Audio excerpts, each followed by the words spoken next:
Тэгээ би цинизмын хандлага гэж ямар хандлага болоо гэдэг энийг би өнөөдөр одоо хайж үзсэн. За тэгсэн чинь цинизмын хандлага гэдэг нь болохоор ерөөсөө хүмүүсийн үйлдэл, сэтгэл хөдлөл, үнэт зүйлсийг одоо үл аваашаадаг.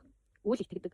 За тэгээд ихэвчлэн хүнээр илэг доог тохоо хийдэг ийм хандлагатай хүмүүсийг хэлдэг юм байна. За энэ цинизмын хандлагатай хүн болохоор одоо бусдын одоо сайн санаа, ёс суртахуунтай үйлдэл тэдгээрийг дандаа ингэж өгөөсгөж яадаг, худлаа гэж үздэг. Тийм байр суурьтай үнийг хэлдэг юм. Одоо жишээлбэл одоо сайн дурын ажил хийгээд явж байгаа хүнийг харангуутлаасаа наад чинь зүгээр нэр хүндийн төлөөл ингэж явж байгаа юм гэдэг ч юм уу. За тэгвэл хайр дурлал дээр болохоор айгу бас бухимдалтай хайр гэж байдаггүй, ашиг сонирхлол гэж байдгийг гэх мэтчлэн ингэж ерөөсөө айгу тийм сөрөг одоо бодолтой гэх юм уу тийм хүнийг юм хэлдэг юм байна. За тэгээд би ахаа судлаад үзсэн чинь товчондоо ерөөсөө цинизм гэдэг нь болохоор амьдралд одоо хүмүүсийн сэтгэл санаа болоод өнөд зүйл ингээд итгэх итгэлгүй байдлыг хэлдэг юм. Тэгээд урам нь хугарчсан.